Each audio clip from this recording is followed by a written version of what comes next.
Metal Deck de Acesco, el entrepiso que se adapta a todo tipo de estructura en una presentación de Al Oído.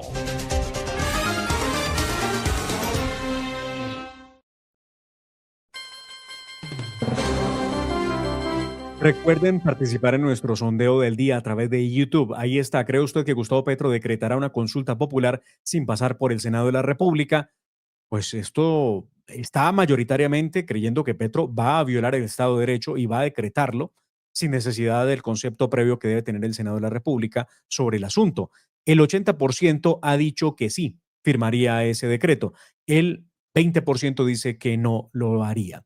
1.340 votos. Los invitamos a que sigan participando en nuestra encuesta del día, aquí en La Hora de la Verdad. Y por supuesto que le den like a esta emisión, por favor. Eso nos ayuda a llegar a muchísimas más personas. Por favor, den like. Es muy sencillo. Aquí está la manito, simplemente dar manito arriba y listo. Bueno, hablemos de lo que está ocurriendo con el tema Guatemala-Colombia, lo que la justicia de ese país acaba de ordenarle a Colombia y que, por supuesto, ha sido recibido con mucha crítica por parte de la extrema izquierda en Colombia y de los afines al gobierno de Gustavo Petro.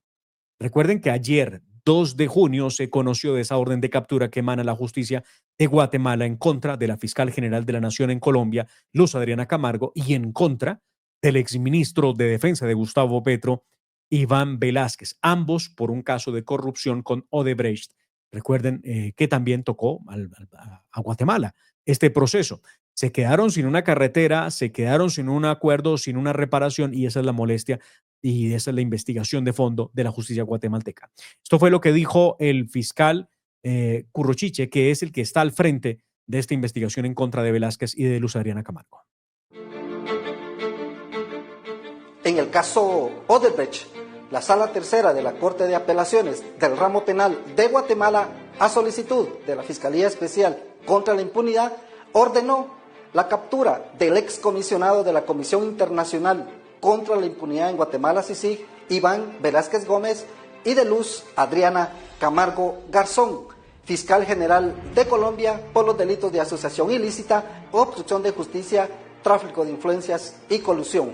Además, decretó la rebeldía y orden de captura en contra de Telma Esperanza Aldana Hernández y Mayra Johanna Belis López, ex fiscal general y ex secretaria general del Ministerio Público, así como contra Juan Francisco Sandoval Alfaro y Eva Xiomara Sosa Pérez, ex fiscal de sección y ex fiscal de sección adjunta de la FESI, contra Juan Pablo Carrasco de Grut, ex presidente de la Cámara de Comercio Guatemala, Estados Unidos, AmCham, Luis David Gaitán Arana, exmandatario de CICIG, y los exfiscales de la FESI, Rudy Manolo Herrera Lemus y Amimayra Lisset Girón Rodas. Se ha ordenado judicialmente la difusión de alerta a Interpol a efecto que dichas personas puedan ser aprehendidas en cualquier país.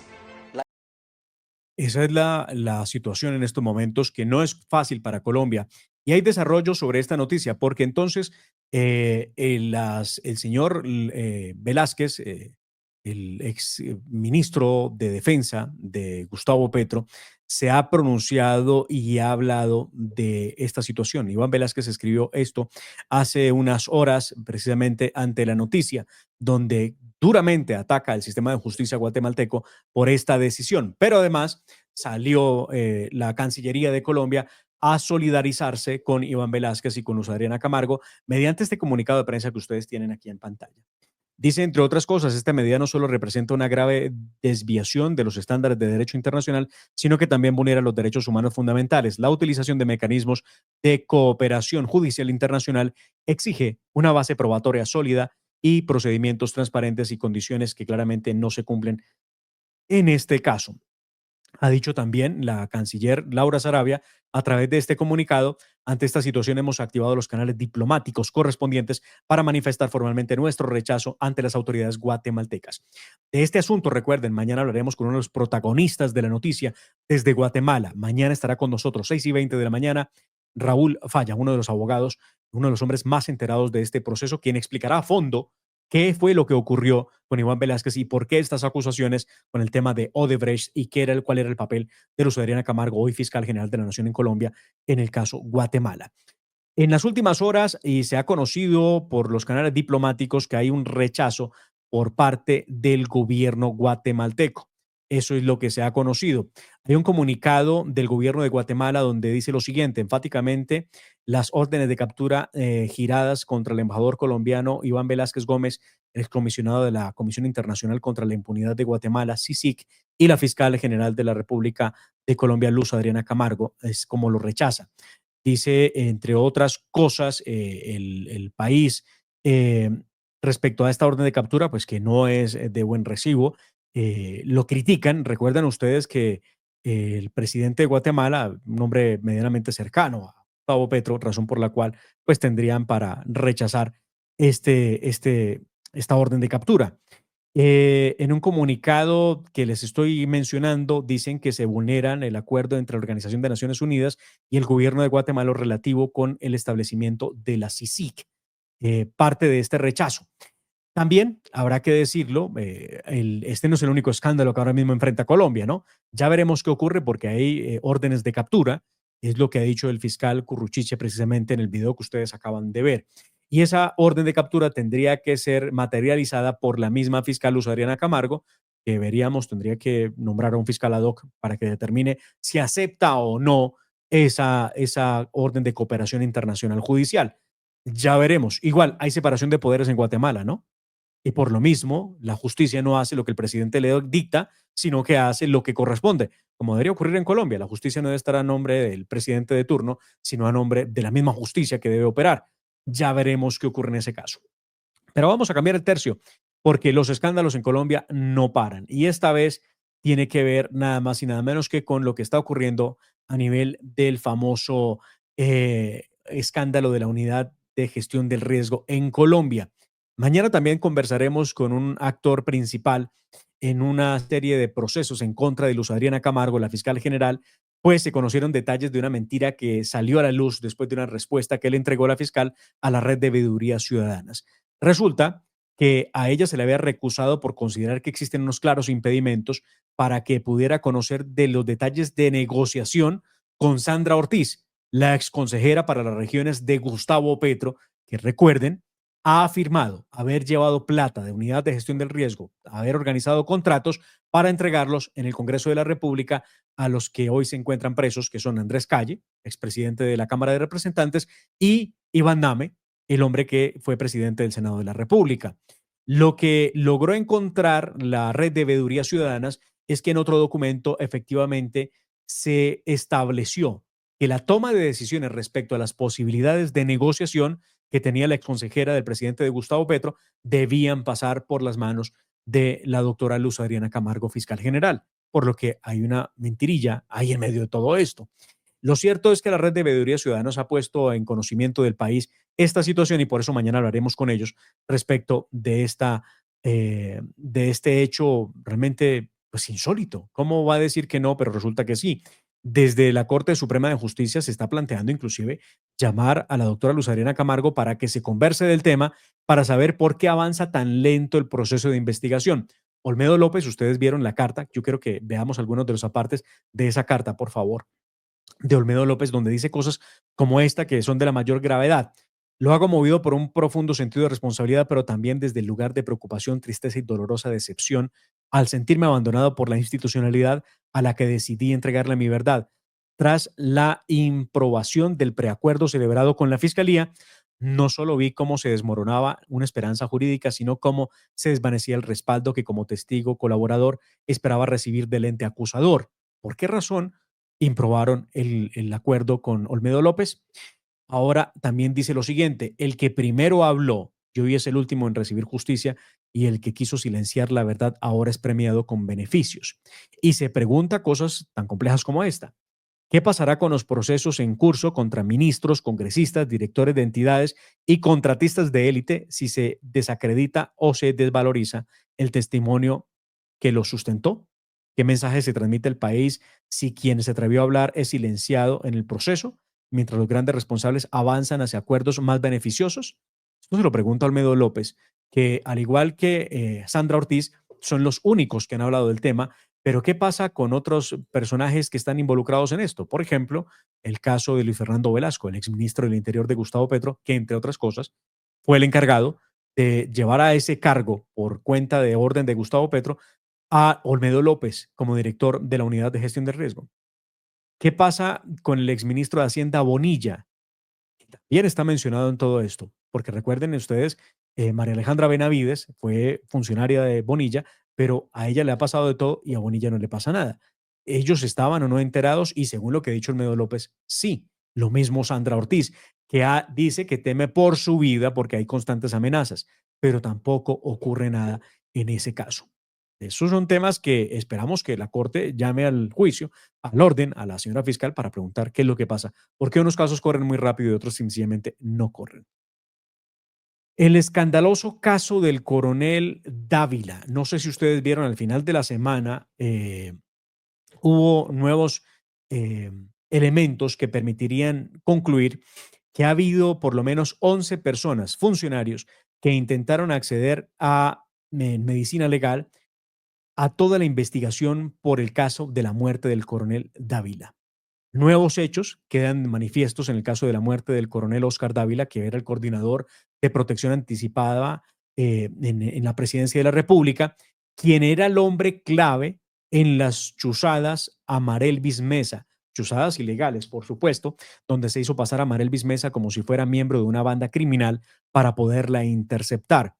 La Comisión de Disciplina Judicial afirmó que los funcionarios investigados habrían accedido de forma irregular al expediente relacionado con la muerte del uniformado el 9 de junio del año 2023.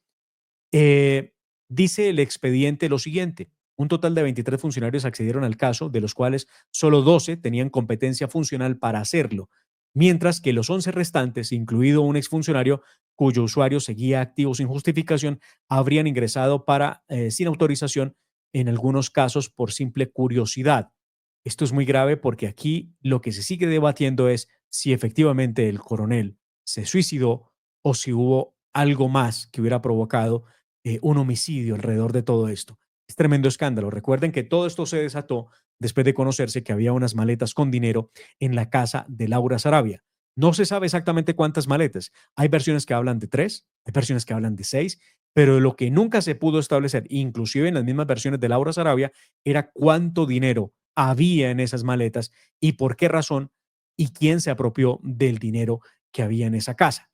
Todo esto es demasiado turbio. Lo cierto es que hay investigaciones para determinar por qué y qué interés tenían los que trataron de entrar a la historia de las razones y las investigaciones que determinaron la muerte, las causas de la muerte del coronel. Recuerden ustedes que hacia las 17:53, estos son las 5:53 de la tarde, el coronel quedó en un video cuando sale de un apartamento de un familiar suyo, se dirige hacia su residencia. La camioneta quedó registrada a las 18:06:10 en Porcorferias, en Bogotá, y posteriormente el coronel habría llamado a su esposa para avisarle que iba para la casa, por lo que es muy difícil pensar en que hubiera atentado contra su propia vida. Pero además, el coronel había pagado una importante suma de dinero al abogado, a un abogado para que lo representara, dinero que pues tendrían que haber devuelto después a su familia. Lo cierto es que esto es demasiado turbio para poder establecer qué fue lo que realmente pasó con el coronel Dávila.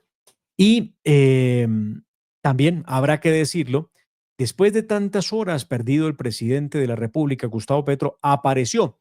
Y vean ustedes lo que dice, entre otras cosas, después de haber aparecido. Este es el momento de las maletas. Y veamos el trino de Gustavo Petro después de haber aparecido. Aquí está.